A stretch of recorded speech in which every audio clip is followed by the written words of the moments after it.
오늘 우리에게 주시는 하나님 말씀입니다. 에베소서 3장 14절에서 21절까지 말씀입니다. 우리 찾으신 말씀을 한 목소리로 함께 봉독하도록 하겠습니다. 같이 읽겠습니다. 시작. 이러므로 내가 하늘과 땅에 있는 각 족속에게 이름을 주신 아버지 앞에 무릎을 꿇고 비노니 그의 영광의 풍성함을 따라 그의 성령으로 말미암아 너희 속사람을 능력으로 강건하게 하시오며 믿음으로 말미암아 그리스도께서 너희 마음에 계시게 하시옵고 너희가 사랑 가운데서 뿌리가 박히고 터가 굳어져서 능히 모든 성도와 함께 지식에 넘치는 그리스도의 사랑을 알고 그 너비와 길이와 높이와 깊이가 어떠함을 깨달아 하나님의 모든 충만하신 것으로 너희에게 충만하게 하시기를 구하노라. 우리 가운데서 역사하시는 능력대로 우리가 구하거나 생각하는 모든 것에 더 넘치도록 능히 하실 이에게 교회 안에서와 그리스도 예수 안에서 영광이 대대로 영원 무궁하기를 원하노라. 아멘. 계속해서 에베소서 말씀을 함께 묵상하도록 하겠습니다. 특별히 오늘 우리가 읽고 묵상할 본문은 사도 바울의 에베소 교회 성도들을 위한 기도입니다. 사도 바울은 지금 로마에 있는 감옥 안에서 에베소서를 쓰고 있습니다. 그런데 그 와중에 방 안에 무릎을 꿇고 강렬한 마음으로 그리고 간절한 마음으로 에베소 교회 교인들을 위해서 뜨겁게 기도하고 있습니다. 에베소 교회는 그가 3년 동안 목회했던 교회였고 또 바울은 그들에게 하나님의 교회란 무엇인가를 알려주기 위해서 이 편지를 쓰고 있습니다. 학자들은 오늘 본문에서 우리가 살펴볼 이 기도문을 바라보면서 이 기도문은 구약에 나타나는 시편과 더불어서 신약 성경에 나타나는 가장 중요한 기도문 가운데 하나라고 평가합니다. 사실 이 편지를 직접적으로 받는 수신자는 에베소 교회 성도들이었지만요. 사실 2000년이 지난 오늘 우리가 이 성경을 읽기 때문에 이 기도문에 담겨 있는 사도 바울의 기도는 단지 에베소 교회 성도들을 위한 기도는 아니었을 것입니다. 혹은 이 당시 소아시아 지역에 있었던 몇몇 지역 교회들만을 위해서 사도 바울이 이 기도를 하는 것도 아닙니다. 사실 사도 바울은 장차 이 편지를 읽게 될 모든 그리스도인들 그리고 이 땅에 있는 모든 교회들을 위해서 기도하고 있습니다. 그런데 오늘 본문 속에서 우리가 발견할 수 있는 한 가지 굉장히 흥미로운 사실이 있습니다. 그것은 오늘 본문 속에 나타나고 있는 사도 바울의 기도가 삼위일체적인 구조를 가지고 있다는 것입니다. 여러분, 삼위일체가 무엇입니까? 삼위일체란 하나님은 한 분이시지만 성부, 성자, 성령 세 위격으로 구분되시고 또 영원히 함께 사랑하시며 존재하시는 분이라고 하는 기독교의 중요한 교리입니다. 하나님은 오직 한 분이시며 삼위, 세 분의 위격으로 계십니다. 그래서 삼위 하나님은 성부, 성자, 성령이신데 그 삼위 하나님의 권능과 영광은 동일하십니다. 이것이 아마 가장 간략한 삼위일체에 대한 설명일 것입니다. 그러면 오늘 본문 속에서 사도 바울이 교회를 위해서 기도했는데 그 기도문이 삼위일체적인 구조를 가지고 있음을 우리가 어떻게 발견할 수 있을까요? 다음과 같은 구절들 속에서 발견할 수가 있습니다. 우리 에베소서 3장 15절 말씀 제가 봉독하겠습니다. 이름을 주신 아버지 앞에 무릎을 꿇고 비노니. 자, 이름을 주신 누구 앞에서요? 아버지, 성부 하나님이죠.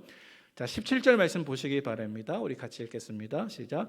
믿음으로 말미암아 그리스도께서 너희 마음에 계시게 하시옵고 너희가 사랑 가운데서 뿌리가 박히고 터가 굳어져서. 아멘. 자, 믿음으로 말미암아 누구께서요? 그리스도, 성자 예수님이십니다. 또 우리 16절 말씀 보시기 바랍니다. 같이 읽겠습니다. 시작.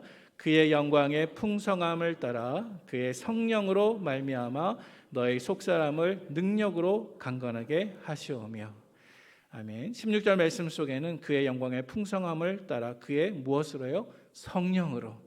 자, 따라서 성부, 성자, 성령 삼위 하나님께서 이 기도문 가운데 등장하고 계십니다. 자, 그리고 말씀을 한 가지만 더 읽어보면 우리 19절 말씀 같이 읽겠습니다. 시작. 그 너비와 길이와 높이와 깊이가 어떠함을 깨달아 하나님의 모든 충만하신 것으로 너희에게 충만하게 하시기를 구하노라. 아멘.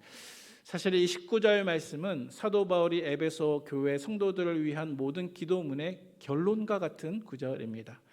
이 19절 말씀 속에서 성부, 성자, 성령 앞에서 기도한 그 모든 내용이 다 이루어지게 되면 그 결과 하나님의 모든 충만하신 것으로 너희에게 충만하게 될 것이다 선포하고 있습니다. 자, 따라서 오늘 본문 속에서 우리가 살펴볼 사도 바울의 기도문을 우리는 다음과 같이 정리해 볼 수가 있을 것입니다. 우리 자막 보여주시고요. 첫 번째로 사도 바울은 성부 하나님께 무릎을 꿇고 기도합니다. 두 번째, 사도 바울은 그리스도께서 각 사람의 마음속에 내주하심을 위해서 기도하고 있습니다. 세 번째로, 사도 바울은 성령의 능력으로 각 성도들의 속사람이 강건해지기를 기도합니다. 그리고 마지막 19절 말씀 속에서 이 모든 말씀이 이루어지면 결국 하나님의 충만함에 이르게 될 것을 말씀하고 있습니다. 이 기도문의 내용을 이제 하나씩 살펴보도록 하겠습니다. 우리 가장 먼저 오늘 본문 14절과 15절 말씀을 읽어봅니다. 시작. 이러므로 내가 하늘과 땅에 있는 각 족속에게 이름을 주신 아버지 앞에 무릎을 꿇고 비노니. 아멘. 자, 여러분, 지금 이 첫 구절 속에서 우리가 한 가지 묵상해 볼 수 있는 것은 무엇이냐면 사도 바울이 지금 로마에 있는 감옥에 있다는 것입니다. 그는 감옥이라고 하는 이 척박한 환경 속에서 하늘과 땅에 있는 각 족속에게 이름을 주신 성부 하나님께 무릎을 꿇고 기도하고 있습니다. 여러분, 이 당시 유대인들의 일반적인 기도의 모습은요, 서서 기도하는 것이었어요. 우리 그 증거를 한번 찾아보도록 하겠습니다. 마가복음 11장 25절 말씀 같이 읽습니다. 서서 기도할 때에 아무에게나 혐의가 있거든 용서하라. 그리하여야 하늘에 계신 너희 아버지께서도 너희 허물을 사하여 주시리라 하시니라. 아멘. 누가복음 18장 11절 말씀 같이 봉독합니다. 시작. 바리새인은 서서 따로 기도하여 이르되 하나님이여, 나는 다른 사람들 곧 토색, 불의, 간음을 하는 자들과 같지 아니하고 이 세리와도 같지 아니함을 감사하나이다. 아멘. 여러분, 방금 읽은 이 두 가지 말씀은 둘 다 복음서에 기록되어 있습니다. 예수님 당시의 유대인들의 모습입니다. 예수님께서 사람들에게 기도에 대해서 가르쳐 주실 때에도 너희가 서서 기도할 때, 또 바리새인들과 세리들이 서서 기도했다고 기록하고 있죠. 자, 따라서 이 당시 유대인들의 일반적인 관습은 서서 기도하는 것이었습니다. 자, 그러나 사도 바울은 오늘 본문 속에서 서서 기도하는 것이 아니라 무릎을 꿇고 기도하는 것을 선택했습니다. 여러분, 사도 바울이 일반적인 방법대로 서서 기도하지 않고 오늘 본문처럼 무릎을 꿇고 기도하는 것이 오늘날 하나님 앞에 기도하는 우리의 마음에 어떤 영적인 교훈을 주는 것일까요? 여러분, 무릎을 꿇는다고 하는 것은 사람이 취할 수 있는 가장 겸손한 자세입니다. 무릎을 꿇는다고 하는 것은 그 상대방 앞에서 내 생각과 판단을 내려놓고 내 삶의 주도권을 양도하겠다고 하는 항복의 선언입니다. 무릎을 꿇는다고 하는 것은, 특별히 하나님 앞에서 그렇게 한다고 하는 것은, 주님, 내 힘으로는 할 수 없으니 오직 하나님만으로 하실 수 있습니다 라고 하는 절박한 신뢰 표현입니다. 그러므로 여러분, 사도 바울과 같이 이러한 자세로 하나님 앞에 기도로 나아갈 수 있는 우리가 되시기를 바랍니다. 또 사도 바울은 오늘 본문 14절 15절 말씀 속에서 자기가 기도하고 있는 그 성부 하나님을 가리켜서 하늘과 땅에 있는 각 족속에게 이름을 주신 아버지라고 고백하고 있습니다. 여러분, 이 구절이 뜻하는 것이 무엇일까요? 이 구절의 의미는 이 우주에 존재하는 모든 피조물들과 각 민족들이 한 아버지 하나님께 뿌리를 두고 있다는 것입니다. 따라서 하나님은 유대인들의 기도만 들으시는 분이 아니라 이방인 성도들의 기도를 동일하게 들으시는 만유의 주제이신 아버지시라는 것입니다. 여러분, 이 말씀은 당시 유대인들로부터 차별과 편견 속에 있었던 이방인 성도들이 우리도 그리스도 안에서 한 아버지 하나님을 모신 영적인 가족이구나, 교회를 통해서 그렇게 할 수 있구나, 우리도 아버지 하나님께 똑같이 기도할 수 있구나 라고 하는 공동체적인 유대감을 심어주는 말씀이었습니다. 그러므로 하나님은 우리가 어떤 처지에 있든 어떤 배경을 가졌든 상관없이 우리를 지으시고 우리에게 이름을 주시고 또 내 작은 신음에도 응답하시는 저와 여러분들의 아버지 되심을 믿으시기를 바랍니다. 따라서 우리가 기도할 때 우리가 기도하는 그 대상은 이 아버지라는 사실을 기억하시면 좋겠습니다. 내가 기도할 때 나의 기도를 들으시는 그분은 온 우주의 주인이시며 동시에 나를 가장 잘 아시는 나의 아버지이십니다. 이러한 견고한 믿음이 저와 여러분들의 기도하실 때의 믿음이 되시기를 축복합니다. 우리 그 다음 16절 말씀을 보도록 하겠습니다. 우리 말씀을 같이 읽어봅니다. 시작. 그의 영광의 풍성함을 따라 그의 성령으로 말미암아 너희 속사람을 능력으로 강건하게 하시오며. 아멘. 이 16절 말씀 속에서 가장 중요한 구절은 속사람이라고 하는 단어입니다. 말씀 중간쯤 보시면 나오죠. 자, 여러분, 속사람이 무엇을 가리키는 말입니까? 이 속사람이라고 하는 것은 내가 예수 그리스도를 믿고 변화된 내 새로운 자아를 뜻하는 것입니다.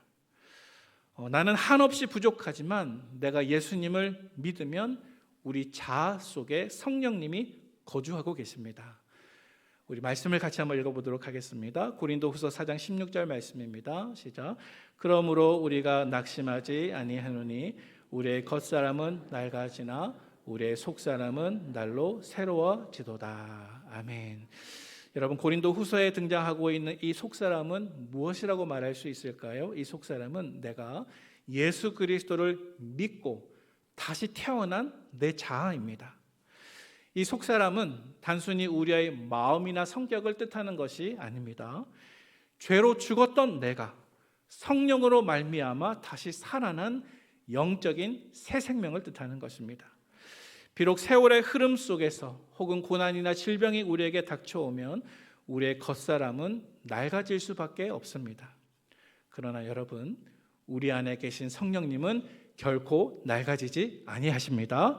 오히려 성령님은 우리의 속사람을 매일매일 다스려 주시고 우리의 부족하고 모난 성품은 깎아주시고 우리 안에 예수님의 모습을 닮아갈 수 있도록 늘 도와주십니다.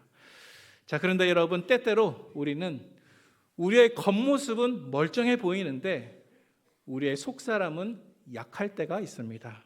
어떨 때입니까?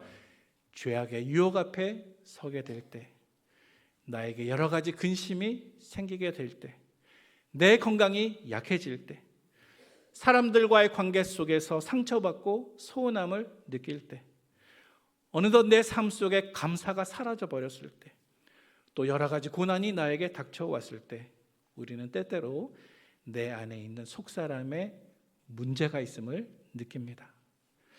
하지만 여러분, 반면에 우리 안에 있는 속사람이 강하다고 한다면 그것은 무엇을 뜻하는 것이겠습니까?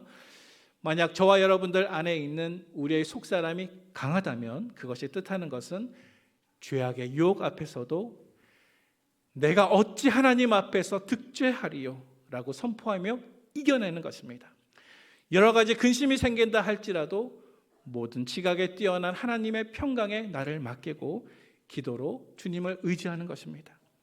내 몸이 너무 아프거나 괴로운 순간에도 네가 약할 때 오히려 강함이라 말씀하시는 주님의 손을 끝까지 붙드는 것입니다.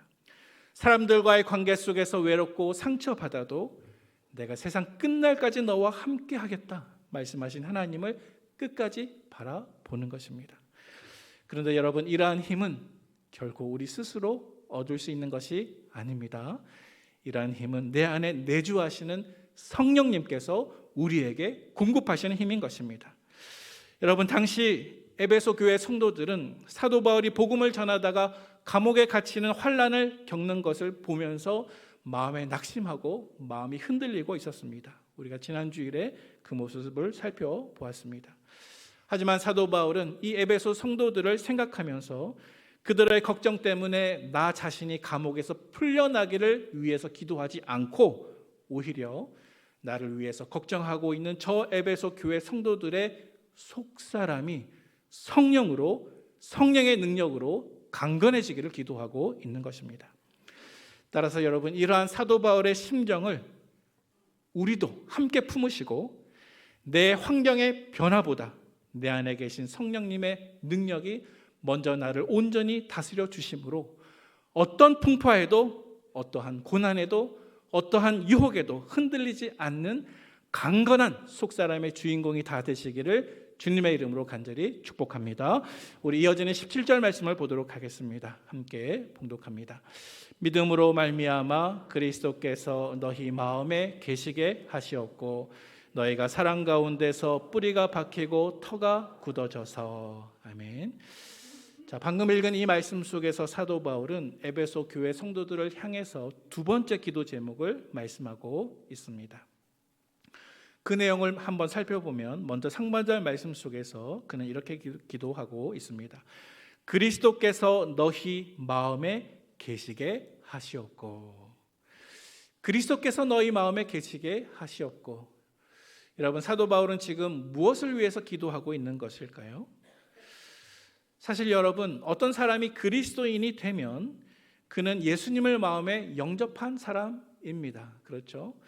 그리고 그가 예수님을 영접하게 되면 그들의 마음속에는 이미 누가 와 계십니까? 예수님이 와 계십니다. 이미 예수님을 모시고 예수님이 그 마음속에 계신 사람들이 성도입니다. 그래서 성경은 이것을 가리켜서 예수님께서 우리 안에 내주하신다라고 말씀하고 있습니다. 자, 따라서 에베소 교회 성도들도 예외가 아닙니다. 그들은 이미 사도 바울을 통해서 복음을 들었고 예수님을 믿었습니다. 따라서 그들의 마음속에는 누가 이미 와 계십니까? 예수님이 와 계십니다. 자, 그런데도 불구하고 사도 바울은 오늘 본문 속에서 그리스도께서 너희 마음에 계시게 하시옵고라고 기도하고 있습니다.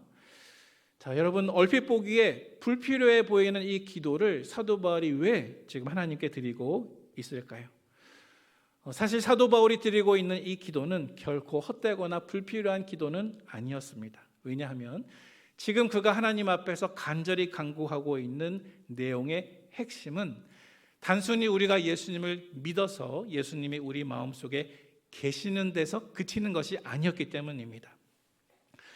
한 사람이 예수님을 믿으면 그 사람 안에 예수님이 찾아오셔서 거하시지만 오늘 본문 속에서 사도 바울이 기도하고 있는 내용의 핵심은 그 마음속에 계신 예수님이 그 사람의 내면과 인생을 그 사람의 마음의 중심으로부터 온전히 다스려 주시고 온전히 통치하시는 참 주인이 되게 해달라고 기도하는 것이기 때문에 그렇습니다.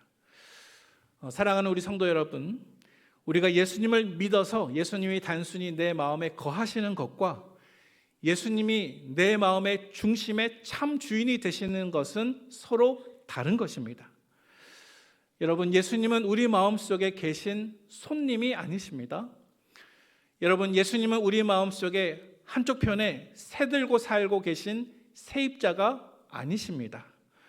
여러분, 예수님은 우리 마음속에 집 주인이십니다. 이것을 믿으십니까? 여러분, 예수님은 주인이십니다. 내가 주인이 아닙니다. 지금 사도 바울이 하나님께 드리고 있는 기도는 에베소에 사는 모든 성도들의 생각과 판단과 감정 위에 예수님께서 그 중심에 계시옵소서. 내가 필요할 때만 잠시 찾는 예수님이 아니라 내 마음에 늘 함께 계시는 참 주인이 되게 하여 주시옵소서라는 기도를 드리고 있는 것입니다. 여러분, 만약 내가 세입자로 어떤 집에 살고 있다고 생각해 보시기 바랍니다. 내가 세입자라고 하면 나는 내가 세입자로 사는 그 집 안에 어떤 것이 고장나도 내 마음대로 고치지 못합니다. 내가 집주인이 아니라 세입자라면 내 집에 벽에 구멍을 뚫거나 또 못을 받고 싶어도 집주인의 허락이 없이는, 동의가 없이는 마음대로 하지 못합니다. 그렇죠? 하지만 여러분, 집주인은 입장이 다릅니다. 내가 만약 집주인이라면 그가 원하면 집의 구조도 마음껏 바꿀 수 있습니다. 만약 집 안에 필요 없는 것이 있다고 한다면 마음껏 정리할 수 있습니다. 왜 그렇죠? 주인이기 때문에 그렇습니다. 따라서 여러분, 만약 예수님이 여러분의 마음속에 세입자가 아니라 참 주인이시라면 그것은 다음과 같은 사실을 뜻하는 것입니다. 만약 예수님이 원하시면 여러분의 고집을 고칠 수 있습니다. 만약 예수님이 원하시면 내 오래된 상처를 만지실 수 있습니다. 만약 예수님이 원하시면 내 잘못된 생각도 바로잡을 수 있다는 것입니다. 사랑하는 우리 북문의 성도 여러분, 예수님은 여러분들의 마음속에 집 주인이십니까? 아니면 세입자이십니까?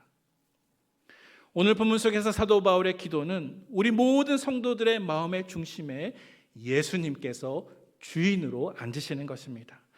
그런데 여러분, 이러한 변화는 어떻게 가능할까요? 이러한 변화는 오직 믿음으로 가능한 것입니다. 여러분, 17절 상반절 말씀 보시기 바랍니다. 17절 상반절 말씀에 보시면 믿음으로 말미암아 그리스도께서 너희 마음에 계시게 하시옵고. 무엇으로 말미암아요? 믿음으로 말미암아. 내 마음속의 주인이, 참 주인이 누구이시냐 하는 것은 우리의 믿음의 문제입니다. 저와 여러분들이 예수님을 신뢰하고 주님, 내 마음을 주님께 맡깁니다. 주님, 내 인생을 주님께 맡깁니다. 이러한 고백이 있을 때 비로소 예수님이 여러분의 마음의 참 주인이 될 수 있는 것입니다. 여러분, 만약 예수님께서 오늘 기도처럼 우리 마음속에, 우리의 인생 속에 참 주인이 되시면 어떠한 결과가 우리의 삶 속에 나타나게 될까요? 그것은 17절 하반절 말씀에 설명하고 있습니다. 17절 하반절 말씀에 보니까 이런 구절이 등장합니다. 너희가 사랑 가운데 뿌리가 박히고 터가 굳어져서. 너희가 사랑 가운데 뿌리가 박히고 터가 굳어져서. 여러분, 이 구절에 보면 두 가지 이미지가 등장하고 있습니다. 뿌리라고 하는 단어와 터라는 단어 때문에 생기게 되는 이미지입니다. 그래서 하나는 나무의 이미지이고 또 하나는 건축물의 이미지입니다. 먼저 뿌리 깊은 나무의 이미지입니다. 너희가 사랑 가운데 뿌리가 박히고. 여러분, 뿌리가 깊은 나무는 태풍이 와도 흔들리지 않습니다. 뿌리가 깊은 나무는 가뭄이 와도 메마르지 않습니다. 만약 예수님이 내 마음의 주인이 되신다고 하면 나는 내 인생과 마음의 뿌리를 하나님의 사랑이라고 하는 비옥한 땅 위에 내리고 환경이 어려워도 메말라도 나는 흔들리지 않는다는 뜻입니다. 여러분, 이러한 모습이 저와 여러분들의 모습이 되시기를 축복합니다. 여러분, 두 번째로는 집의 이미지입니다. 우리 17절 하반절 말씀을 다시 한번 보시면 끝부분에 이렇게 기록하고 있습니다. 터가 굳어져서. 터가 굳어져서. 여러분, 집을 한번 생각해 보시기 바랍니다. 여러분, 집을 지을 때 가장 중요한 것은 무엇입니까? 기초공사가 가장 중요합니다. 아무리 집을 훌륭하게 짓는다 할지라도 기초가 흔들리고 집이 무너지면 무슨 소용이 있는 것입니까? 따라서 집을 지을 때 가장 중요한 것은 기초공사입니다. 기초가 튼튼하면 집은 무너지지 않습니다. 여러분, 예수님이 내 마음의 주인이 되신다는 것은 무슨 뜻입니까? 그것은 내가 하나님의 사랑이라고 하는 반석 위에 집을 세우는 것과 같습니다. 아무리 모진 비바람이 불어와도 어떠한 풍랑이 닥쳐와도 내 집의 기초가 튼튼하기 때문에 나는 결코 무너지지 않습니다. 그래서 오늘 본문 속에서 숨겨진 이미지로 말씀하고 있는 이 땅과 집의 기초는 변하지 않는 하나님의 사랑을 뜻하는 것입니다. 사랑하는 우리 성도 여러분, 여러분의 마음을 예수님께 내어드리고 예수님이 여러분들의 마음과 인생의 진정한 주인이 되셔서 이러한 든든한 복을 날마다 경험하시는 저와 여러분들 되시기를 축복합니다. 우리 마지막으로 18절과 19절 말씀을 읽어보도록 하겠습니다. 같이 봉독합니다. 시작. 능히 모든 성도와 함께 지식에 넘치는 그리스도의 사랑을 알고 그 너비와 길이와 높이와 깊이가 어떠함을 깨달아 하나님의 모든 충만하신 것으로 너희에게 충만하게 하시기를 구하노라. 아멘. 사도 바울은 방금 읽은 이 18절 19절 말씀 속에서 우리 인간의 생각을 뛰어넘는 하나님의 압도적인, 특별히 그리스도의 사랑에 대해서 말씀하고 있습니다. 저와 여러분들을 향한 그리스도의 사랑은 우리의 제한된 지식으로는 도저히 담을래야 담을 수 없는 아주 큰 거대한 사랑입니다.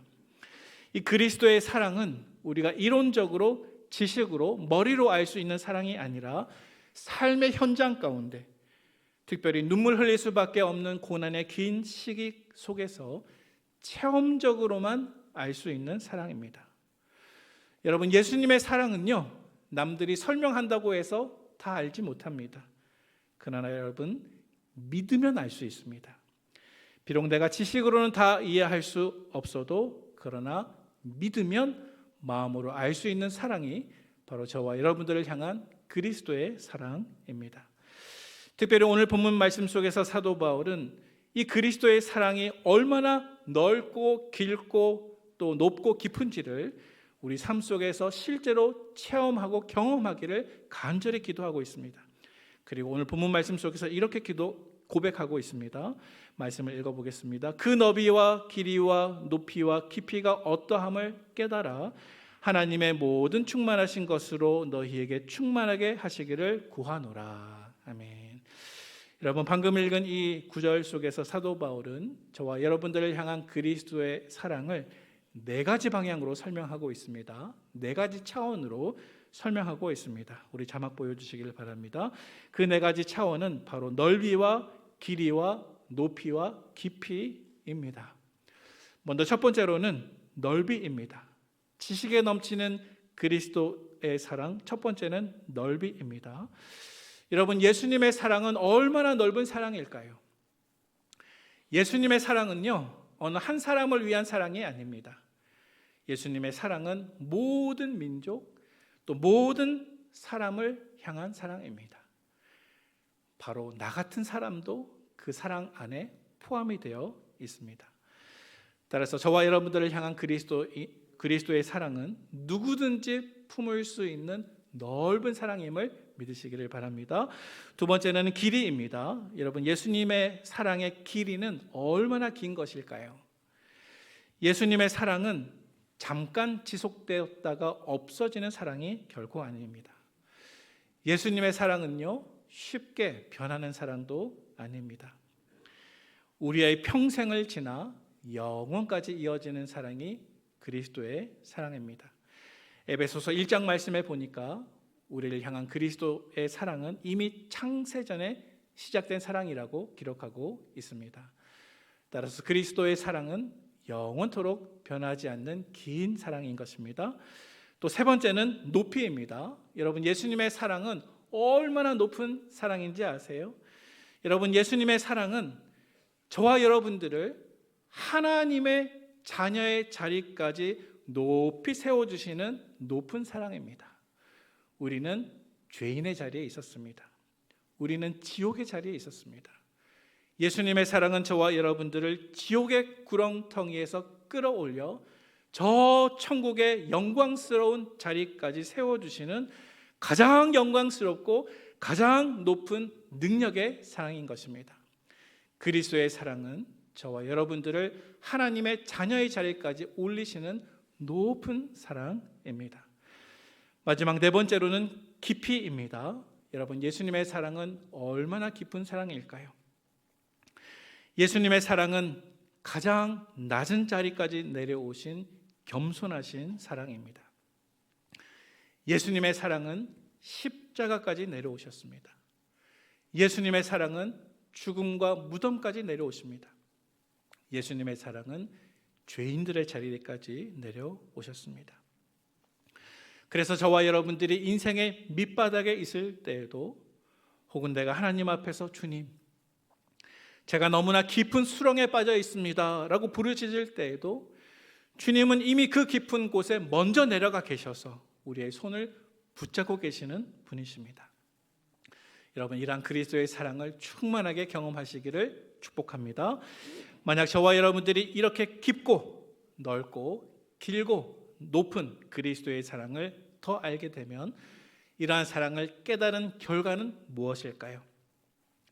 저와 여러분들이 그리스도의 사랑을 깊이 알면 알수록 우리는 조금씩 주님을 닮아가게 됩니다. 우리 19절 말씀에 보니까 하나님의 모든 충만하심이 너희를 충만하게 하기를 간구한다고 기록하고 있습니다. 우리가 그리스도의 사랑을 깊이 알면 알수록 하나님 안에 있는 모든 충만한 것이 우리의 삶을 가득 채우게 되는 것입니다. 여러분, 마치 컵에 물이 가득하다고 한다면 조금만 건드려도 저절로 물이 막 넘치는 것처럼 하나님의 모든 충만하신 것으로 가득 찬 그 사람은 그 사람 안에 하나님의 성품이, 하나님의 사랑이, 그리고 하나님의 생명이 자연스럽게 흘러나오게 될 것입니다. 억지로 애쓰지 않아도 내 안에 계신 주님의 모습이 우리 삶 속에서 드러나게 될 것입니다. 여러분, 이것은 교회가 추구해야 할, 교회가 반드시 향해야 할 영적인 성숙의 자리입니다. 따라서 사랑하는 북문의 성도 여러분, 우리 모두가 사도 바울의 이 기도와 같이 하나님의 모든 충만하신 것으로 가득 채워져서 우리가 어느 곳에 있든지 주님의 향기를 온전히 드러내는 복된 삶이 되시기를 주님의 이름으로 축원을 드립니다. 함께 기도하겠습니다.